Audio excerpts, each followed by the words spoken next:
찬미 예수님. 찬미 예수님. 네. 행복하여라. 행복선언인데, 오늘 미사 서두에 말씀드린 것처럼 주님을 신뢰하는 사람은 행복하고, 또 오늘 제1독서 첫 부분에 나와 있는 사람에게 의지하는 자, 스스로 쓰러질 몸을 제 힘인 양 여기는 자, 저주받는다. 저주는 이제 불행하다는 것이죠.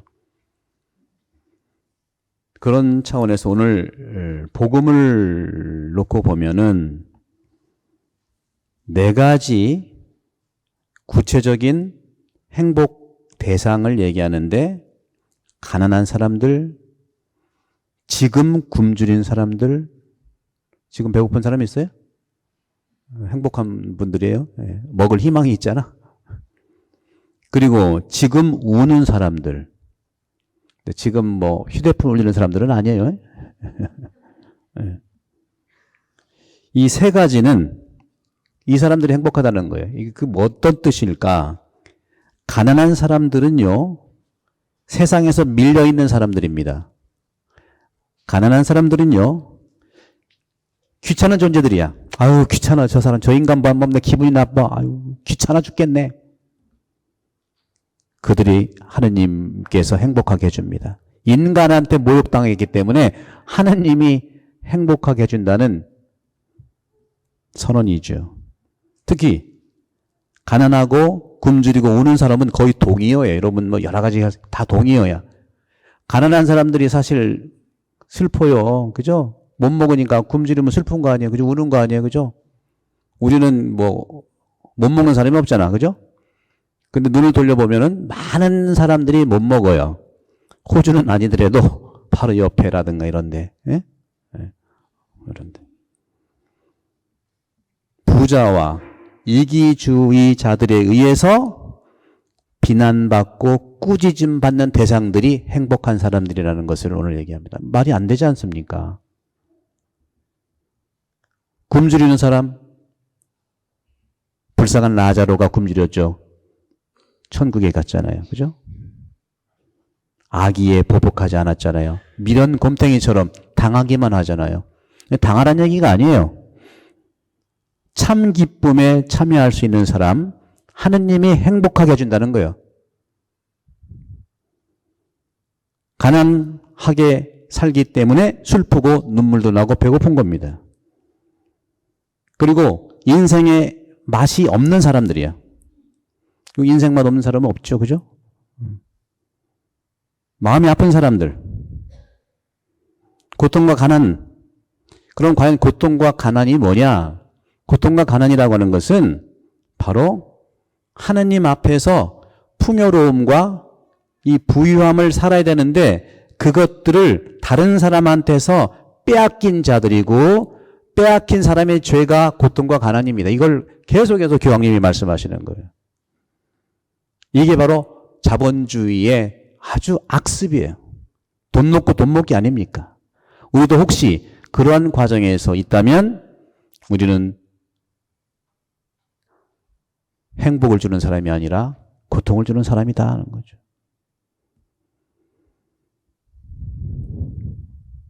그런데 오늘 말씀드렸던 가난한 사람, 지금 굶주린 사람, 지금 우는 사람은 이처럼 세상에서 소외된 사람들을 얘기하는데, 그 사람들은 하느님께 신뢰를 둘 수밖에 없어요. 돈도 없지요. 먹을 것도 없지요. 지금 슬프죠. 사람들이 다 안 반겨줘요. 그러니까 하느님한테만 맡길 수밖에 없으니까 그게 행복하다는 거예요. 그런데 있으면서도 주님께 맡긴다. 아주 대박 행복이지 뭐. 근데 있으면요, 하나님 별 생각 안 해요. 그래서 불행선언에 보게 되면 부유한 사람들 이미 위로받았다. 돈이라든가 부유함은요, 하느님이 주신 축복인데 자기가 잘나서 그런 줄 알아. 여러분들, 돈은 중요하지만 돈은 우리 장애가 될 수 있습니다. 돈을 뛰어넘어야 되는 것이 바로 가난하게 사는 거예요. 뭐 그런 예들은 많이 있지 않습니까? 뭐 억만장자인데 옷도 남루하게 입고 다닌다. 한국에서 보면 노숙자인데 보니까 은행에 수억이 있다. 극히 드문 예지요. 극히 드문 예인데 부유함을 뛰어넘어야 되고, 그리고 지금 웃는 건 중요하지만 나만 기쁘게 해서 웃는 걸 뛰어넘어야 된다는 얘기예요. 나만 웃고 나만 부유하면 그게 불행을 자초하고 거기에 빠지게 된다. 따라서 서두에 말씀드린 것처럼 행복은 부자든 가난하든 하느님께 신뢰를 두는 사람이 행복이고, 부자든 가난하든 자기 욕망에 의지하는 사람들이 불행하다는 얘기를 하는 거죠. 그런데 저는 오늘 행복과 불행에 대한 말씀 중에 오늘 가난과 굶주린 우는 사람 외에 바로 밑에 나와 있는 그 다음에 세 가지, 정확히 하면 네 가지일 수 있지만 세 가지를 봅시다. 사람들이 너희를 미워하고 사람의 아들 때문에 너희를 쫓아내고 모욕하고 중상하면, 이 부분을, 이건 상당히 심리적인 것이라고 얘기할 수 있지만 아주 본질적인 겁니다. 이것이 훨씬 더 많아요. 우리 사회 안에서는, 우리 공동체 안에서는. 그렇죠? 여러분 누구를 미워한다고 생각해 보세요. 미움받는 존재가 많이 있어요. 저도 미움을 상당히 받을 경우도 있을 거예요. 본당 신부라고 뭐 존경만 받겠습니까? 그렇죠? 뭐 아버지라고 자식들한테 존경만 받겠어요? 공경은 받겠지만 가족관계는 또 그렇게 또 흘러가는 것도 있더라고요. 미움받는 존재, 모욕당하는 존재, 중상받는 존재가 되면은 행복하다니 도대체 무슨 말이냐? 여러분들 이 모든 거 미워하고 모욕하고 중상한다는 것은요, 이게 분노인데, 요즘에 코로나가 2년째 3년째 오면서 많은 사람들이 앵거 에너지가 지금 장난이 아니에요. 장난이 아니에요, 여러분들. 여러분 스스로도 보세요. 앵거 에너지가 영어니까 알아들으시겠죠? 분노의 에너지가, 분노의 힘은요 대단합니다. 그 분노의 이 에너지가 각자 안에 어마어마하겠는데 그 참아서 될 일은 아니라고 생각하거든요. 그러면 그 분노가 도대체 이게 다 분노인데, 그렇죠? 미움과 모욕과 중상은요 앵거의 구체적인 공격하는 내용들인데, 이게 도대체 어디서 올까? 오늘 여러분들 이걸 해결해 드릴게요. 제가 알아야 되거든요. 예수님이 이걸 우리에게 주신 복음이에요. 오늘 오신 분들은 오늘 완전 개탄 거요. 그렇게 생각 안 하세요? 예, 말이 없어. 분노를 느끼는. 이 분노가 어디서 오느냐? 분노가 오는 가장 밑바닥에는요 두려움에서 와요. 두려움에서. 그럼 두려움은 왜 생기냐? 감정에서 오는 건데, 감정에서 오는. 제가 계속해서 몇 개월 동안 우리 인간 내면에 대한 말씀을 드리잖아요. 늘 똑같은 말을 드리는 거예요. 세상을 자꾸 바라보는 사람은 꿈속에 헤매는 사람이고, 안을 들여다보는 사람은 그 꿈에서 깨어나는 사람인데, 바로 행복이라고 하는 것은, 말씀과 세상은 행복을 주는 존재가 아니라 내가 눈을 뜨게 하는 세상과 말씀인 거예요. 눈을 뜨면은 행복한 거예요. 보이는 것에서만 집착하는 것이 아니거든요. 그런 점에서 이 분노라고 하는 것이 두려움에서 오는데, 도대체 두려움은 뭘까? 두려움은 어떤 측면에서 간단합니다. 육적으로, 심리적으로, 이걸 우리 고상하게 얘기해서 내 영혼을 공격할 때 분노가, 두려움이 작동하는 겁니다. 다시 말하면 공격적이고 적대적으로 나에게 다가올 때, 그것을 나를 공격한다 생각하고 심리적으로, 육적으로 나를 공격한다고 생각하면 우리 몸 안에서는 분노의 에너지가 강화돼요. 당연하죠. 누가 나를 공격하는데 나도 정비를 해야 될 거 아닙니까? 내면으로는 그 관계가 친구일 수도 있고 부모일 수도 있고 아주 가까운 친구이고, 뭐 우리 성당 안에서도 언니 동생 하는 사람들이 다 내가 당신한테 공격한다 하고 하는 게 아니에요.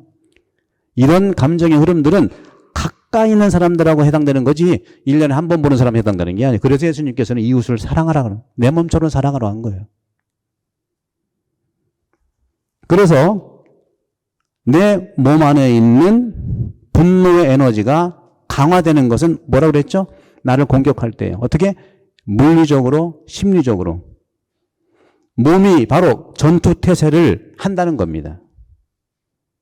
따라서 육적으로, 심리적으로, 영혼 안에서 내가 위협을 당한다고 생각될 때 몸은 움츠리게 되어 있고 그런 것이 바로 두려움이라고 말하는 몸이 반응하는 겁니다. 그 두려움이 반응하게 되어 있어요.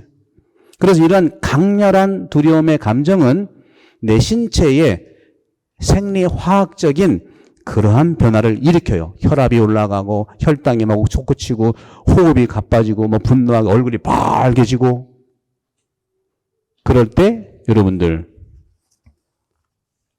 이러한 변화가 감정을 가진 내 육적이고 물질적인 측면이 움직이고 있구나 하고 들여다볼 필요가 있어요.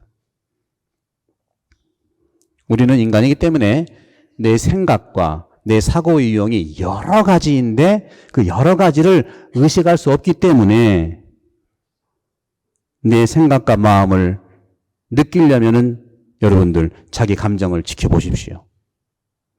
자기 감정을 알고 싶으면 여러분의 몸의 반응을 지켜보십시오. 그 몸의 반응을 지켜볼 때, 감정을 지켜볼 때 우리는 극복해낼 수 있고 이것이 좋은 거다, 이것이 나쁜 거다, 이것은 또 안 좋은 거다 판단하고 이런 어떤 의미에서 감정의 그 화냄이라든가 두려움 이런 것들이 바로 생길 때는 감정적으로 에너지가 굉장히 소비돼요. 너무 힘이 들어요. 그러니까 아프잖아요, 여러분. 물론 부부싸움하고 하고 아니면 뭐 친구랑 아주 절친했던 친구랑 여러 가지 이유로 그렇게 틈이 갈아지면 며칠 아프잖아. 안 아파봤어요? 나도 많이 아파봤는데 이게 인간이에요. 이걸 피할 수는 없어요. 해결한다고 그 감정과 싸우면 더 이것이 골이 깊어져. 그러니까 여러분들 그러한 분노의 감정과 적대하지 말고 안아줄 수 있으면 좋다. 그 감정은 안아주는 거예요. 특히 자녀들한테는 더 맞아요. 자녀들이 엄마 아빠한테 함부로 하려고 막 예의 없는 걸 하는 게 아니에요. 엄마하고 아빠니까 믿으니까 막 그러는 거. 옛날에 할아버지한테 시험 막 잡아 뜯잖아. 근데 할아버지 잡아 뜯을 때 너희 놈 그렇게 하나요? 부모들은 너희 놈 그래도 할아버지는 그래 다 뽑아라 뽑아. 뽑으면 네 할아버지 털 뽑히지 내 털 뽑히냐? 뭐 이런.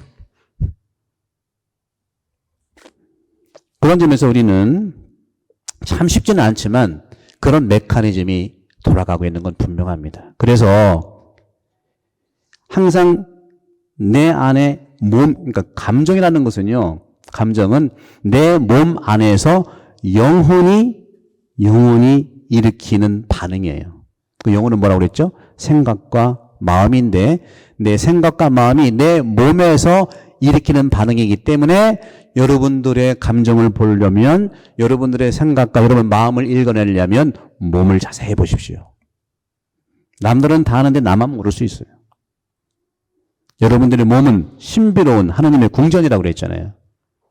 몸은 궁전이라고 그랬어요. 성전이라고 그랬어요. 거룩한 성전 안에 있는 몸을 잘 들여다보고 달래고 안아줘야 돼.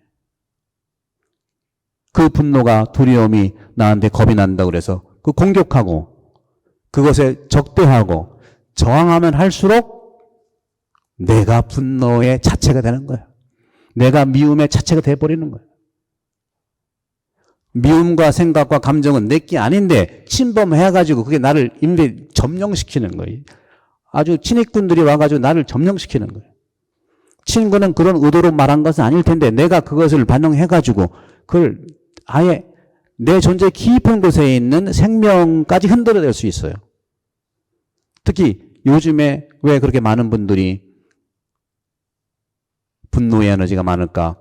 제가 볼 때는 코로나 3년째 이 겪느라고 그랬어요. 누구 탓이 아니야. 코로나한테 다 미루면 돼. 정말로 그래요. 코로나예요, 코로나. 가까이 있는 사람이 우리 그냥 공격하려고 한 것이 아니에요. 특히 식구들이 미워가지고 공격한다고 하는 사람이 한 명이 없어요. 그런데 우리도 사람이기 때문에 쌓이다 보니까 가장 가까운 사람한테 얘기를 하다 보니까 그것이 말이 뼈척해져가지고 이렇게 나가는 거죠. 그런 점에서 여러분들의 마음을, 여러분들의 생각을 알고 싶죠. 그죠? 알고 싶다면 몸을 들여다보십시오. 몸은 늘 마음을 충실하게 반영해서 보여주는 성전입니다. 우리가 오늘 주님께서 말씀하신 이런 내용들, 여러분에게, 나에게 가장 무거운 것은 뭐예요? 오늘날에 있어. 지금 무거운 건 뭐예요? 다른 사람들의 오해와 갈등과 미움이 나한테 가장 힘들잖아요. 그렇잖아요. 그게 눈치잖아요. 저 사람이 한다는데 왜 그럴까? 말하면 좋은데 그분도 자신이 없어. 그러니까 그런 것 때문에 굉장히 무겁잖아요. 하지만 예수님께서 말씀하시죠, 오늘. 행복은 바로 그럴 때 주님께서 하늘나라가 너희 것이고 배부르게 될 것이고 웃게 될 것이고 그렇게 모욕하고 미워하고 중상하면 그날 기뻐하고 뛰놀아라. 그러거나 말거나 뛰노르세요. 나가서 뛰놀아.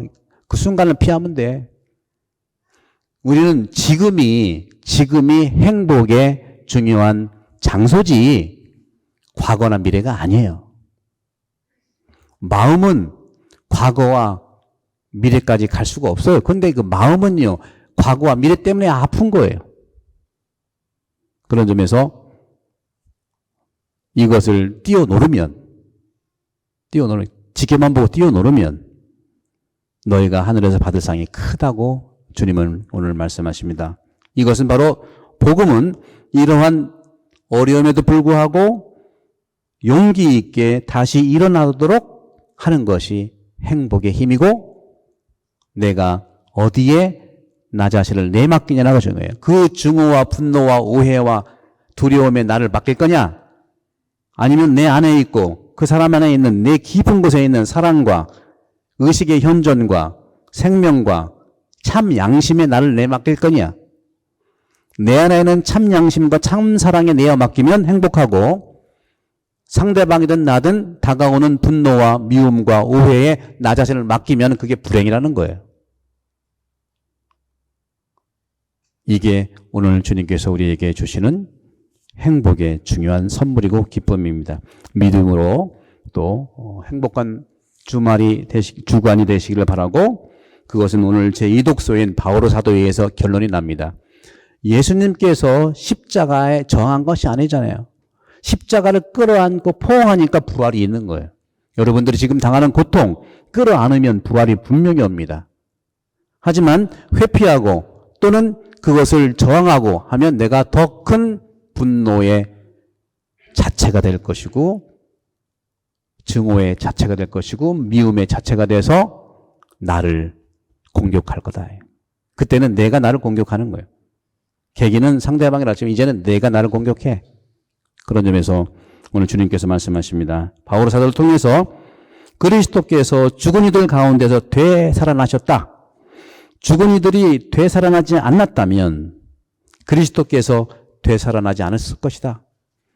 우리가 현세만을 위해서 그리스도께 희망을 걸고 있다면 현세, 욕망, 돈, 나의 즐거움 이런 것에 희망을 걸고 있다면 우리는 모든 인간 가운데 가장 불쌍한 사람이 될 것이다. 일관성이 있는 일독서와 복음과 사도 바오로의 선언이죠. 이것은 진리입니다. 진심이 아니라 진리예요. 진심은 사실이 아니어도 내가 믿는 거지만 진리는 나를 구원해주는, 진리는 내 안에 있는 생각이고, 생각은 내 안에 있는 의식이고, 생각을 뛰어넘는 의식이에요. 생각이 없어도 의식은 살지만 의식이 없이는 생각은 그렇게 중요한 것이 아니에요. 우리가 생각이 나라고 생각하면 안 돼요. 생각은 지나가는 거예요. 마음도 지나가는 거예요. 그 지나가는 그 에고가 내가 어디에 내맡기느냐, 내 몸속에 있는 사랑에 내맡기느냐, 몸 밖에 있는 그 분노와 오해에 몸을 맡기느냐. 그래서 이 두려움이라고 하는 측면에서 우리가 건강함을 좀 유지하려면, 여러분 요즘에 신장이 안 좋은 분들이 꽤 많아요. 신장. 그래서 병원도 내가 조사해 보니까 신장 아파서 오는 분들이 많더라고. 그럴 수밖에 없어요. 왜? 신장이 아픈 거는 공포와 두려움이 많으면 오줌도 잘 안 되고 이게 신장이 허리도 약간 삐걱거리고 여러분 탓이 아니니까 굳건하게 그것만 믿으면 신장도 나아. 안 믿네. 믿는 분들은 그 뜻으로 이루어지리라. 병원 가셔야 되고. 네. 이 한 주간 동안 예수 그리스도의 십자가를 거부한 것이 아니고 저항한 것이 아니라 십자가를 받아들임으로 껴안음으로 인해서 부활이 온다는, 내가 지금 힘들지만 힘든 것을 저항하지 말고 힘든 것을 껴안을 때 그 힘든 것이 나한테 복이 되고 그것이 부활의 행복을 준다는 사실은 진리입니다. 이 진리로 여러분들 행복한 또 한 주간 되기를 기도합니다.